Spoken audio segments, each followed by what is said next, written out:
Alors kuronka visa de base y'ahantu hasanzwe hagoye kuronka visa nukuri ni Imana yonyine comment dire. Donc j'étais très surprise mugabo aussi la surprise c'était parce que nayinose ntivye barantevye kwishura, so I was like wow, like hari hageze ahantu twibaza ko bitazokunda parce que bazova peut-être batwishura harengeranye. Je vais vous dire la vérité, moi quand j'ai pas ça avant que je commence à gukoresha inzara et tout j'ai narajya inzara, urabona bajya abantu bajya inzara, so j'avais des doigts horribles, tu vois. Donc le jour où j'ai commencé, j'ai dit non, je veux plus jamais la guitare, je m'en fous. Ukwezi kwa kabiri mwana barutse surprise atwereka umuntu twamubona ariko neza abantu benshi barabashota, abahungu benshi barababaye, abahungu ariko badukurikirana murabiyizi benshi mwarababaye. Yego bon nivyo bambwiye, nivyo namanumva henshi muraza kuva no kuri commentaire. Abahungu benshi barababaye kubamona hari umuntu amwambitse. None bari barakonta kunyambika bo. No. Hari abantu bagukunda. Okay. Cyo bari bashaka ngo ndi available baze kunkinisha ja. Mugabo mu nyuma. Bose même pas ko ntavyo naye nateguye kubera atari ku marezo social ntibikenewe. Mugabo bunye mwaramubatije, ubona ko sigenda mushirako. Yari yakiriye ntavyo ntibikimutera ubwoba. Hajye ubwa mbere we yavyakira gute? Niyo gusabye ntuzomwerekane canke wahise mwati munware umuntu wanje asuko. Non, il avait pas de problème de base, il se disait à un moment ou à un autre je vais t'épouser. Donc, c'est pas comme si tuzogira mariage mugatru. Oui, mais moi je lui ai dit, je te préviens qu'il y aura un engouement pas possible. Post bon, il a dit mais mugabo ibihereze nizo bitaryoshe manuka. Okay. Yavuze ngo iki? Jean yaciye nyifuriza ko dohebana. Oya. Si. Naraye ndarota Mokenzi yabaye mugize atunga kubera divorce. Ah genre kubera tuzo déjà les gens sont bêtes un peu. Reka tubisubire. Yes, welcome ladies and gentlemen. Murakomeye inzira komeze neza muri mwiri wice nk'usivana muri. My name is Frank the Answer in African TV. So ndabikaze usuka dukana uri mu Burundi, mu Rwanda, muri Tanzania, muri Kenya, twari mu Uganda, tukaba bari Buraya, muri Amerika, Australia n'abari mu bihugu by'abarabu ndavuga mu ndetse na Arabie Saoudite. So ndabikaze mu dukana ku munsi utaragira subscribe ndagusaba kugura subscribe ngo twubake umuryango munini sono umunsi udasanzwe kandi batugira muri yuko kira umutumire adasanzwe musanzwe mukunda mu ndirimbo zitandukanye ndetse no mu bindi bigiye bitandukanye mu influencer akomeye cyane gose twakiriye amatuganire byinshi bitandukanye. Karibu sana. Merci. Umeze neza? Yego. Usa neza mo. Murakoze mbwa uri kunkoresha interview mfise ibigude mu mutwe si byiza. Urabibona rero kuvuye muri sawa kwenda gusanze ku kazi uri mu kazi kenshi cyane. Reka tu excuse ndiko ndashootinga clip so ibinye ndisipoze gukuramo imibane bigakoroka ntango yo gushootinga. Bisiguye ko oya neza bisigura ntibibaze ko ari coiffure ushaka bibaze tujye mu kuganira iki yasokoje. Abarundi batinya. Ndabatinya. Yes, ni ku African TV uramutse abakunzi bacu n'abakunzi bawe ni benshi bahari. Hello guys, ni Mokenzi. Ndaramukije abakunzi ba African TV n'abakunzi banje. Hamwe mwakoze gucagura kuri iki kiganiro kandi mwari musi bindi bintu byinshi mukora.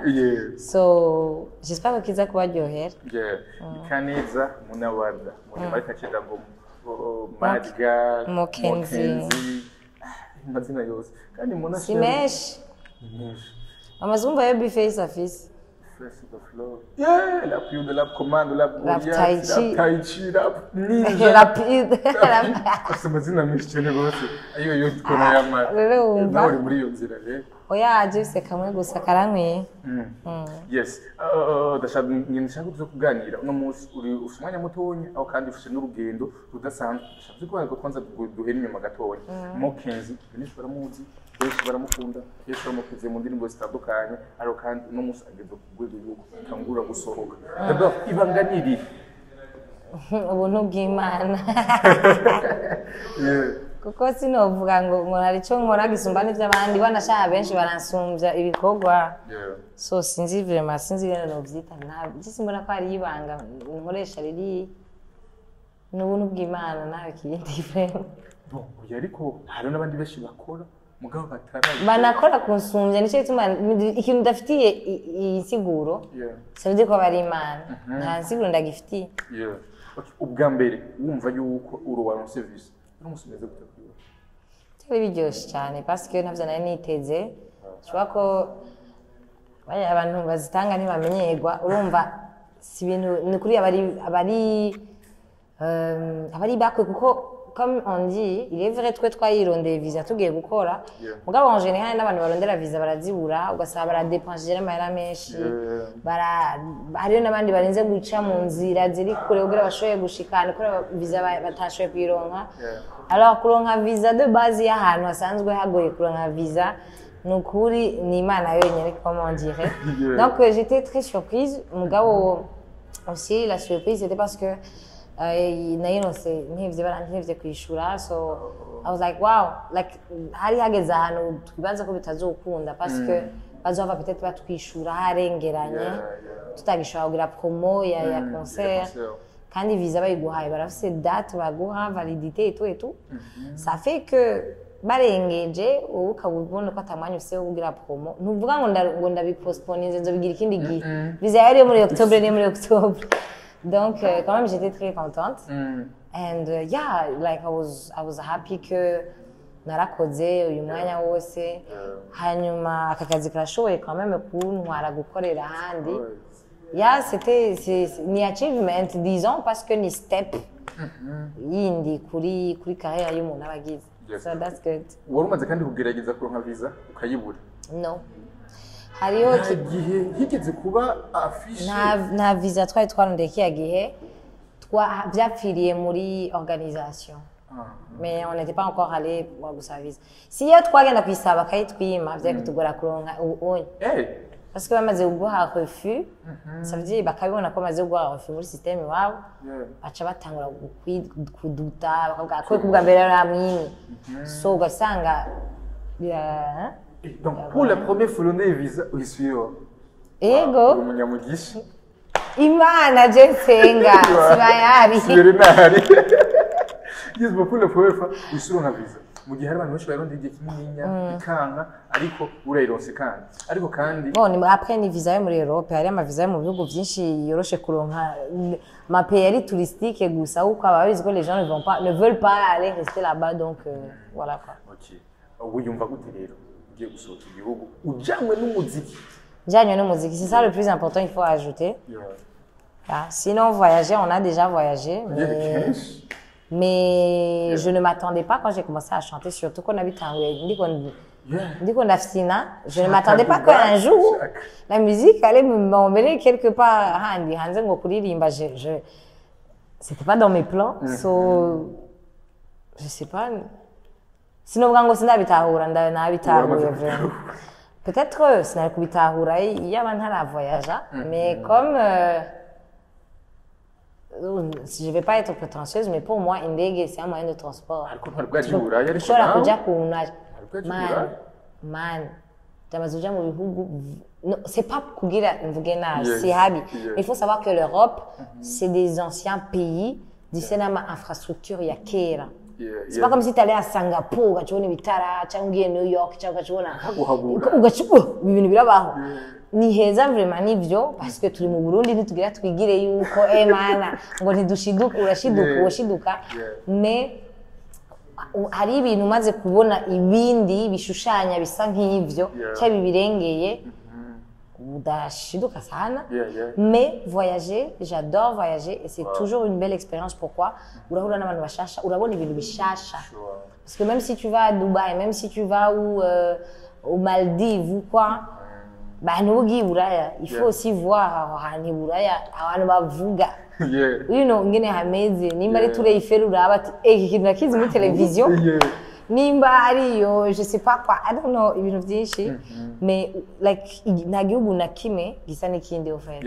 So c'est toujours it's always exciting ku découvrir un nouvel endroit mais si ne vois pas bien m'excita biko yanyexita gusumba je am more excited about singing in another country. That's Shaka dutanguriro tuze umunsi wa mbere uza uririmba shaka. Iyo ndimba mbere atanguriye mugabo abantu benshi bamenye monda nk'umu miss. Kicuca kuririmba umunsi wa mbere bikuza bitagenze gute? Nivyanje mu nakundi ifisinisha nyene. Bari bambariye ngo sakaje keza ngo noririmba. Canja kuririmba. Kama bice birafata amashanda bandariza bakora bah, tu vas pas expliquer au monde entier que la fitina. Ils vont te demander, bah, et tu te retrouves à faire yakabiri et tout. Adieu management yachingegera, ichiraza ngo managing ngo Jean batwaragira na clip yakabiri ndimo yakabiri tell me. Umaze kugira zibiri ntuvuga ngo kuri fitina ishama. Tu continues, tu bandaniza ukabandaniza. Et je me suis retrouvée dedans comme ça. Uko abantu bakwakiriye ku ndirimbo ushaka. Ko je bon ntiyumva nayumvise ko indirimbo yahatara umengo umuntu yasanzwe azi mu muziki. Serious. Bon, sinzi ko ariko yakora introduction yari irimo ya B. Donc umuntu acumva umengo indirimbo kame mu nkumengo turamuzi. Donc ntiwaje nk'umu upcoming. Uko abantu bakwakiriye. Babyakiriye gute wewe? Après, je savais quand même, j'avais déjà chanté dans ma vie. J'ai nageze kugira hariyo quand j'avais 17 ans, j'ai tout sur les hariyo truc qui yitwa mitwe quest bon mitwe hariyo ku Mutanga Sud bayita gute un centre culturel yitwa mitwe et j'allais beaucoup là-bas analyser guitare mais maintenant ndabigerageza ndabizi bon j'ai un moment oui mais j'ai choisi les ongles donc nacaguye inzara umuntu yakinyigishije amambarira hamuna nuje mwanya wose wagira inkovu ngaha anye ukagira inkovu z'igitari bon kera bah c'était quand j'avais 17 ans byaraheze quand même ukagira utwampule ngaha cyangwa ukashishuka ukacuguma ngaha et quand je nous c'était pour que oui j'ai dit mana yanje je suis encore na sinzara mudeke pourquoi parce que je vais vous dire la vérité moi quand j'ai pas ça avant que je commence à gukoresha inzara et tout je naragiye inzara urabona abantu bagiye inzara so j'avais des doigts horribles tu vois donc le jour où j'ai commencé j'ai dit non je veux plus jamais sur la guitare je m'en fous mais anyways oui donc naragira nkavuza guitare nkaririmba je me rappelle ico gihe nararimbye en baking pour un concert hari umukobwa yaririmba kera yitwa Alida yarimbanye na Satbi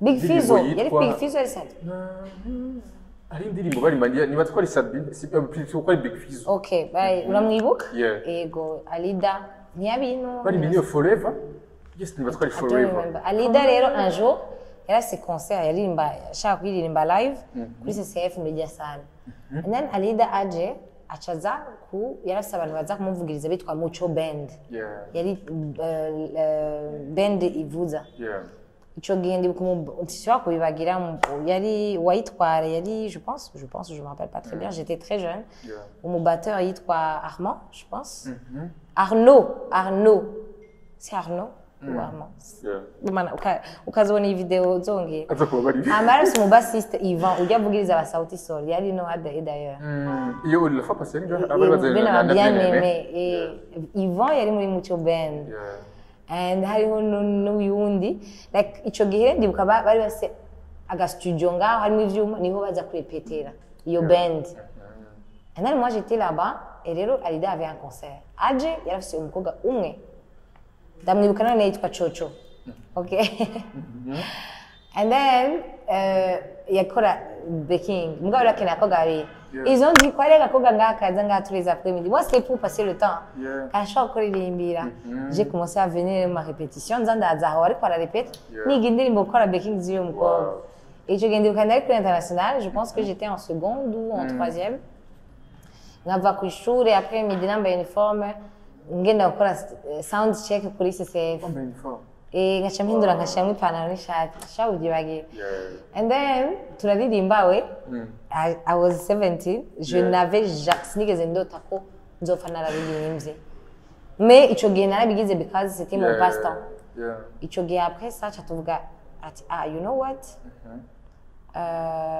avec iyindi band mais atache dukira iyindi band atari iyo umuntu yanyigije gitare yetu yitwa Hugues Hugues sinzi ugeze yaba ku Mutanga Sud yesi gitari cha vert yakiniza ngana gitana muhira papa kambara yavuze twumve and then je gendibuka hari akabari kare ku Mutanga Sud that was crazy because papa wanje nigeze amenye ko ivyo nabigira yarabizi ko muri centre culturel mais un beau jour chatugati tuzore turirimba les vendredis kuri aka kabari. Kangasuye. Ego. Mon père n'a jamais su. Il m'aurait tué. Il m'a dit, you are 17, tu es mineur.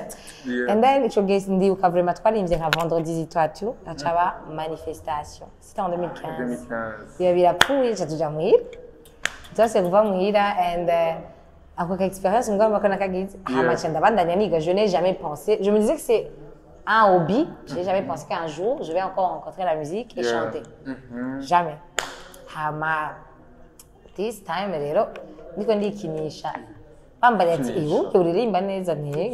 je chante pas fou. Me voici. Moi aussi. Tous au en Belgique. My God. Wa muntu a 17 ans yagenda kuririmba mugabo atavyiyumvira atamugamba biraryoshe gusa mais j'ai jamais pensé que j'allais na passion na sinabona ngo ndashaka nka Beyoncé nka Rihanna je n'avais pas ça je me disais kora na mutwe na nari sinema tout ça sport avye banje akavye gukomera so ni bintu wagira ko rubona umenga wala kujya abana bagenda kugira ama activité extrascolaire genre mu club après midi sinuvuga ngo ni passion yawe wogati hariyo club ya débat ku ishuri hariyo club yo gutamba mais je le faisais comme ça. Et quand j'ai commencé à chanter, bah, je me suis retrouvée dedans. Là où je pensais que mes parents n'allaient pas aimer, mais bizarrement, ils ne m'ont jamais interdit. Nani qui a goûté les tout girango, gouverneur ou n'auto biheba wiki non ils m'ont jamais dit ça. Bara bagusa ko mbo wa mbere mu shuri. Nakindi. Mais nanje je faisais en sorte que neza kuyo wa mbere kugira mandeke ngirije shaka. Mu shuri rumwa cyubya.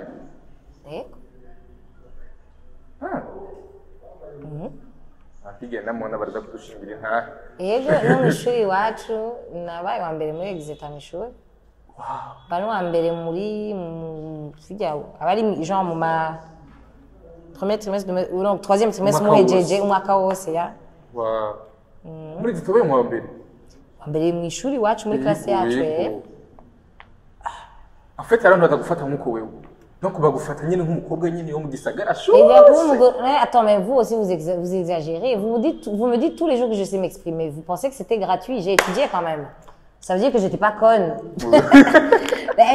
C'est juste que Mbouga m'a dit mon mec et je blague beaucoup et je fais pas trop la sérieuse. Mais au fond quand vous me dites que je suis éloquente, ça vient de quelque part. Peut-être comme je suis naho nengira nabacanganya nkavugisha mu prof nawe nkamucanganya. Mais je suis vieux comme un bah j'ai jamais fait ça quand même. Ah pense pas que c'est vrai. Mais il y a même c'est d'assurer à Garalako, je sais un peu m'imposer, mais m'imposer je n'ai pas toujours su m'imposer. J'ai troisième ngiye supérieur ni au viage.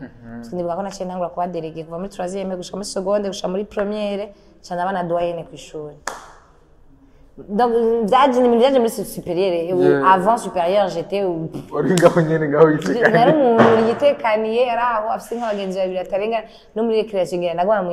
C'était pas. Non, c'était une mais j'avais peur. Genre, j'avais pas confiance en moi. Mais ça aussi, c'est dû parce que Nala disait un retard de croissance. Nali gâteau chez les et là, comme je ne grandissais pas, puberté, je voyais des jolies filles dans la classe, et toi, tu es toujours petite. Et là, en troisième, j'ai commencé à grandir d'un coup. J'ai grandi. Supérieur, j'ai eu ma vacance, n'abahungu bandaba we batangura kunda batigeze bandaba nari invisible. Et mon ça va. Genre, Magancha quoi, quand on a que je suis pas invisible, quoi. Donc, oui, tu vois, I was like, tu m'attends que j'ai confiance en moi. J'ai commencé à danser. Je savais danser depuis, mais je n'osais pas aller danser. Yes. Mona ntasora indirimbo ziwe mona gumaje mu collabo yishinga kuja mu collabo gusa. Donc, hafi imyaka irenga 3. Mona bon Tu exagères. Ok, biri basi. Kuva mwaka uheze. Ndasohora indirimbo every year gusa nsohora imwe gusa. Imwe, can you imagine? Ariko collab ujamo ntizigira uko zingana. Mais peut-être que c'est pas bien, hein. Je sais que c'est pas bien. Yes. Faut faire quand même indirimbo zawe. Yeah. Mais de là à dire collab njamo, peut-être que mashaka kunganya kota n'abandi nimba usohoye indirimbo zitanu ku mwaka je nanje niyumvira ko natari je nasohoye neza uja muri zitanu ku mwaka kweki munyibagiye ngo widumukizamo gusa nisinidumukizamo nta muntu numwe je ndasaba kuja muri collabo yiwe oya ba afite ariko amaraso meza kuba nuze ibifese byita ngo ni lift nanje navuze ni lift muga ntasaba nimba bambona kwibarabara ko baratwara umuduga cyangwa umukobwa ni mumurize niba banyurije novuga ati ndase kandi nariko ndatambuka na bima rakunda amalift oya biya arasohora indirimbo vraiment biya arasohora indirimbo cyo kimena araja muri lift muga arasohora nyinshi vuga nyinshi oya c'est pas ce point il ga lift nshaka kuziharura uharura dans le sens ya ngo lift zaba en fait uharura par rapport y'indirimbo usohora niho ubona ko ari nyinshi zimaze kubana nyinshi gusumba indirimbo usohora ko mu one izo lift mais sinon usanzwe usohora indirimbo kaja no mu zindi abakolege bawe muririmba nabagusavye kuja mu ndirimbo ntibikenewe ko wanka no. Yes, bon haragize igihe abantu bazarajya umuhora avuga ati no kubera kimwe n'abagaruka mu ndirimbo z'abandi mu gihe tuzi ko dufite abandi bigeme mu muziki wacu. How do I know ko bansaba ndazijemo ndanke none niko sajyana ushobora gushiramo nakana we none gatoye abakobwa babiri byo bavyiza. Yeah, tu as raison. Je pourrais proposer mugani handi gusa mba nibwira yuko umuntu wese iyo projet ariko arayipanga abazi ivyo yashatse abazi ivyo yapanze banumva umengo sishaka sindamupropose umuntu tukomera mupropose umukobwa kiretse ambwiye uwundi mukobwa ubona tushamo ninde. Là je lui dis oui. Uwundi mungu ubona tubona tushamo ninde. Nubwire. Mais si tu m'as pas dit que keneye plus de personnes, je vais pas venir.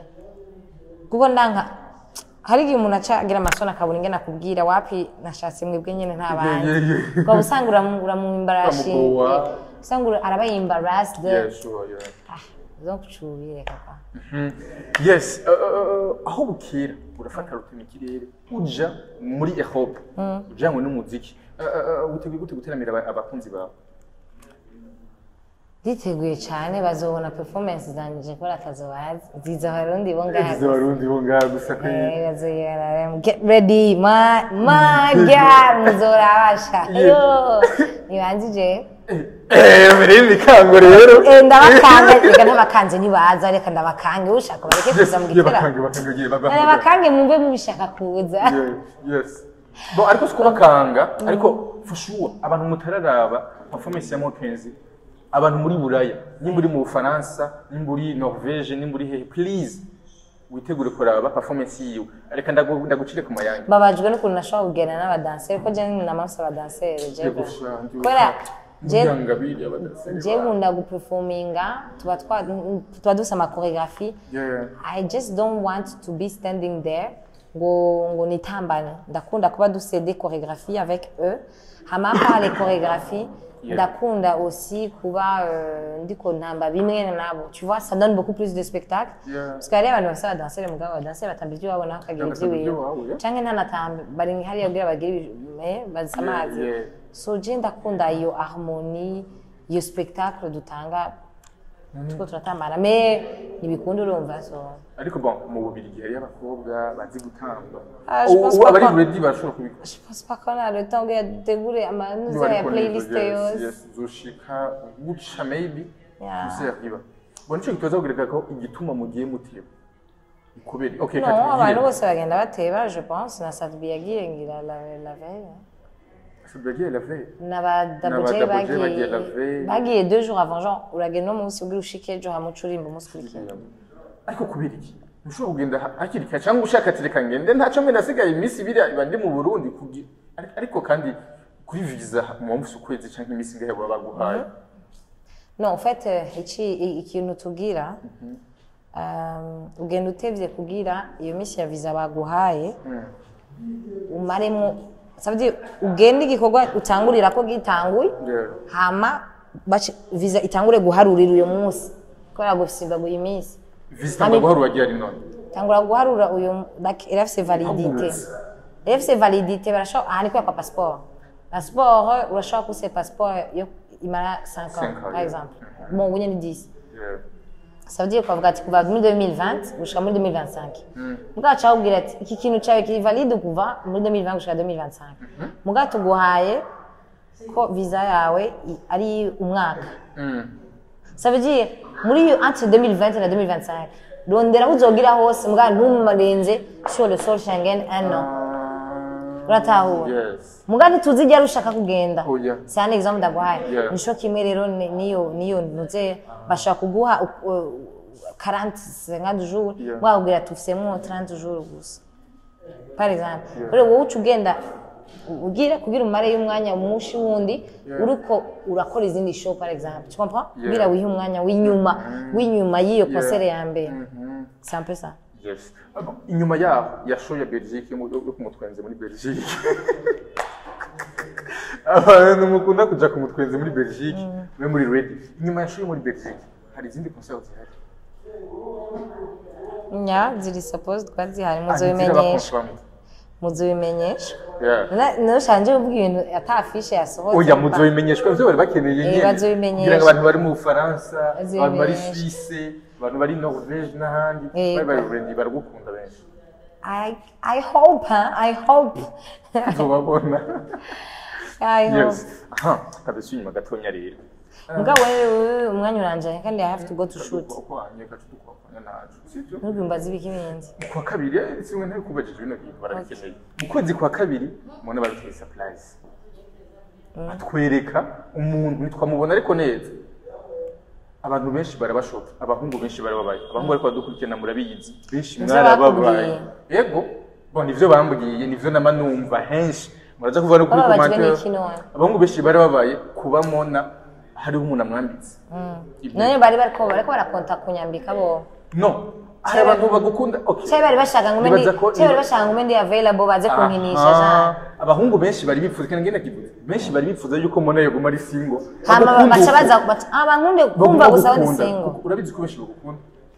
Oui, mais genre bankunde juste uko atacu bagira bankoze. Juste ukundaba. Agatani gatonya. Abahungu n'abakobwa. Abantu benshi uzi bagukunda n'abahungu. Non, pas vraiment. Jewe abantu babinyereka cyane ko bankunda n'abakobwa.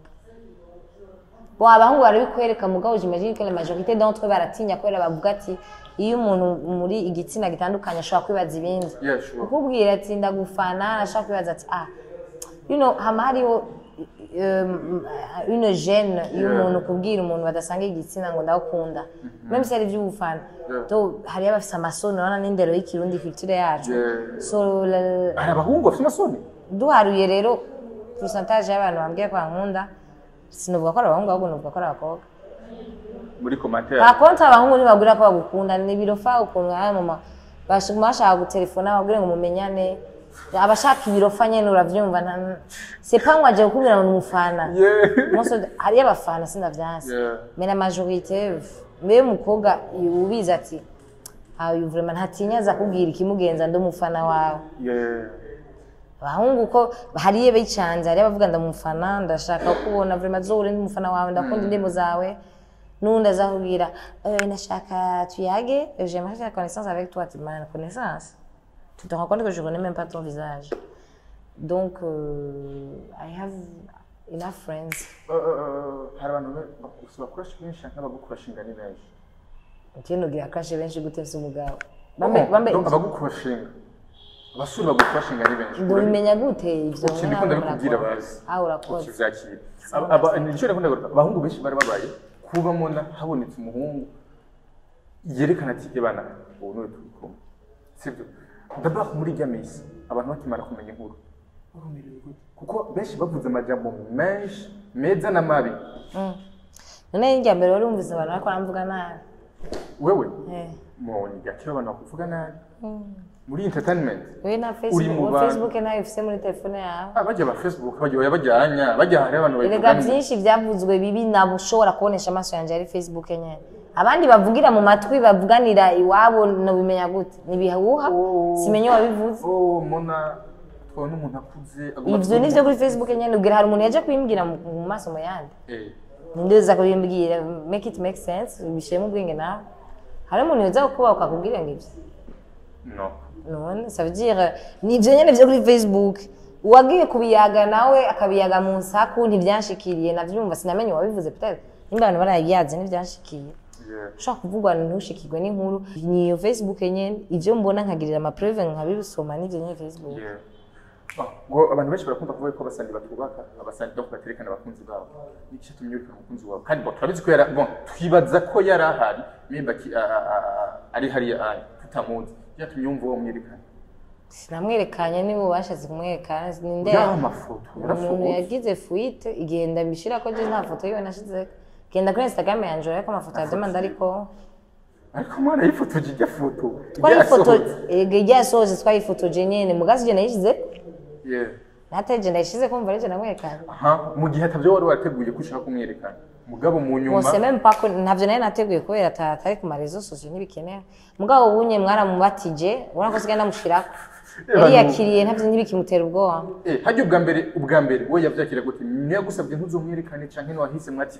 munware umuntu wanje asuko non il avait pas de problème de base il se disait à un moment à un autre je vais t'épouser donc c'est pas comme si tuzogira mariage mu gatru chez aussi oui abantu bazombona mais moi je lui ai dit je te préviens qu'il y aura un engouement pas possible et il m'a dit bon bah si nous chez les coachers parce que peut-être que psychologiquement je n'ai jamais été exposée j'ai jamais même été sur les réseaux je ne veux peut-être que psychologiquement bitazo kwinjira facilement donc reka bizogende buke peut-être uzonshira ko umunsi umwe mais muri uno mwanya abantu base engouement ntibikeneye so on met la photo sur la photo mais muca muramubatiza ure yabimenyere muri nasigenda mushirako nayo narikunda cyane urumva ubasigaye arabikunze yamenyereye ntabishasha ariko arumva yebo wowe muri kumuraganira ntagufata we nk'umusani agufata nk'umukobwa bagiye kurusha na n'indirimbo yanje yaje kundiraga kandi indirimbo yanje ni mwazi nukundi bishike no saha murandamwaza sheri urazi indirimbo we yitwa Gimi iyo ni yae bifese yamubari uteza kuziga ukazimenya yaje kundiraga yarabizi ko ndirimba mais c'était pas un fan il ne connaissait pas mes chansons après il n'écoute pas imiziki y'abarundi nico gituma atazimenya like c'est pas ngoni jewe yarasingorana na jewe mais navyo yumviriza tu sais que il est pas burundais déjà aravuga ikirundi mais c'est quelqu'un qui n'est pas burundais qui ne vit pas dans une communauté burundaise ahantu ntaba mu barundi ariko n'umurundi sumurundi n'amaraso y'abarundi n'amafisi oh my god arazi ikirundi yego arakizwa yabaye mugashatse kubwira ni ntaba mu barundi utaba mu Burundi umuziki w'abarundi ukura he uba hanze ukaba ahantu hatari abarundi utagomba ko twarabize ko umukobwa wo kwihagaza sosho arabizi nayo reka kumenya gute ko uza mesi yose muri sama par exemple kamuza muri kwinkuze ntibabura ahantu ndengana akavuga tujye ni mukenzi abanzi bien sûr abamaze nimba kuri Facebook biba bimaze gucaka kambona aranzi mais lui elle est inchimie en tant que jolie fille pas en tant qu'artiste ndagusabe twibire kano kabangura dusangize bari kwadukurikirana umunsi wa mbere agupropose umaze gupropose n'abahungu benshi mugabo benshi bamukabahojeta apropose iki kuko dukundana cyane ko asaba mariage d'abord ko mukundana umaze gupropose n'abahungu benshi bamukabahojeta amakandidatire yabo kayajugunyiriza muri pubere ni bamenye abandi iyo byahereye ariko wewe bigica tumyumva ko we ushobora kubwira ko meme ko benshi bagize amadute menshi atandukanye ana post nadutse mbona no musi mu gatondo ati ngo narenda rota niba twayibonye ngo narenda rota mbona ngo yabaye umugwiza tunga bafashe telefone gatondo merci beaucoup byayo yitwa Jisho ja kuri Facebook yabaye umugwiza tunga yes ngo narenda rota ngo ja kuri Facebook ni Jisho na posting narenda rota ngo idayisha kuyisomerewe nandike gukina Jisho dondere Jisho yes yes no nyene nibaza ko ari nyene yambe post bon iraryoshe kameye mugabo ibihereze nivyo bitaryoshe manuka okay yavuze ngo iki Jean yaciye anyifuriza aho dohebana oya si naraye ndarota Makenzi yabaye mugiza tunga kubera divorce Jean kubera tuzo déjà les gens sont bêtes un peu reka tubisubire first of all ndakeneye kumenya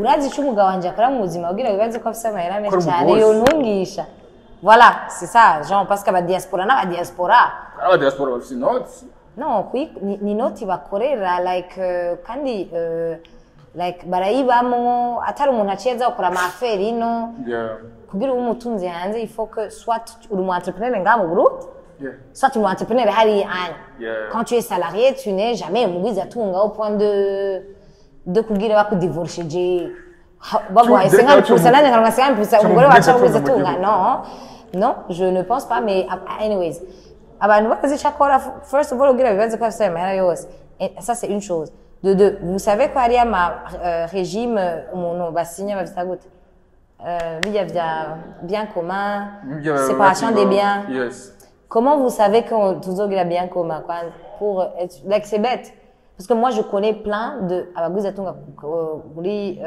muri ici bagira ma prenup like barasinya contrat de mariage que na kimwe chiwanje uzonza baruze tu vas vivre la belle vie tu vas vivre la belle vie oui mais quand il part avec tout son argent donc pourquoi les gens ils pensent toujours que les gens se marient pour l'argent et que ils vont sûrement kuheba et tout like abantu baragira ibintu byinshi bashobora no gusanga iyo divorce bari akana kimendonse nimba bifise bien sûr hanyuma cyangwa sanga muri utwo duke afise ndaturonseho mugabo kazina yese ntibizoba mutajiju ariko kandi kubera iki divorce je sais pas si ouais yabivuze c'est lui je parle par rapport à ce qu'il a dit non même pas ngo murize nta muntu numwe nibaza aje kugira mariage akapanga divorce umuntu wese atanga akapanga divorce hari umuntu agenda kugira ko iyo target nyene ari muri ivyo bindi vy'amahera OK mais genre je dis like en général nta muntu aje kugira mariage akapanga divorce de 1 et de 2 umaze kubona ko tu risques de divorcer j'imagine que c'est bête de continuer kushika kuri iyo mariage mukayigi nimba uri kubona ko uyu muntu mutobana why do you continue nimba naba ndiko ndabona izoba c'est bête mais bon anyways bareka tubirindire turabuha imana izokumviriza mbwaje ko bera nzi ko namanya ubuntu bw'imana iguma impezagira je pense que izokumviriza jewe kwa jina la Yesu amen kandi abakunzi bamwe namukunze kumusengera ikibazo cyo nyuma shaka kuduviriza ko niki musi okay wahora wiyumvira kuzokubaka ryari wewe mbere y'uko non hari wose je pas bon abakobwa benshi sinashaka gusa kuja kubaka niga c'est tout mais sinon handi aho vyari kubera byose ça va tant que bitarenza 30 ans kubera navuga ko nshaka kuvyara kare umwana wanje akuri ndamubona sindamuvyare mu busaza bwanje kwa sange ukuje 45 agifise 10 ans et voilà je voulais pas donc c'est tout hamwe woja mu rugo benshi ngabe bibazo byabaye byinshi ifonja gushutinga reka mbize ibona kandi manukuri sivyo benshi baraje mu rugo sivyo benshi baje mu rugo ayiteze bakumbure kuvyara mugabo kamara gihe wowe ushaka gushika wibaruka cyane tugiye mu ndoto ça c'est un truc qui est supposé savoir moi et mon mari donc c'est pas un truc que je vais aller étaler sur la toile donc muzobibona ko nshika mbyara cyane nshika mbyara c'est tout mugabo ibyo navyo nandi hasanse bigira bashaka usanga ashitse mbyara atari byo nashaka ugasanga accident yabaye et tu es marié tu vas faire quoi tu vas voir le bébé donc reka turinde turabivye imana izoshira yes abantu bari mu Bubirigi abantu bari muri Europe abantu begereye mu Bubirigi hagufinya message kuri bo kugira ngo nukuri bitegure ba saving mu saving amaero ayo kwinjira nayangiye kugira nkuko ego vraiment ego kanisha aho kandi muzokibagire please aho kandi muzokibagire ni muzokibagire tuvuye kure anyways abantu muri Belgique turabagwamo le 19 octobre ce samedi donc j'espère que muzoza muri benshi kudushigikira kutegwana natwe parce que ahantu harimo kenzi ntihareka gusha nimba ari mukumbi oh my god urumva rero guys ni kuri mugazohomba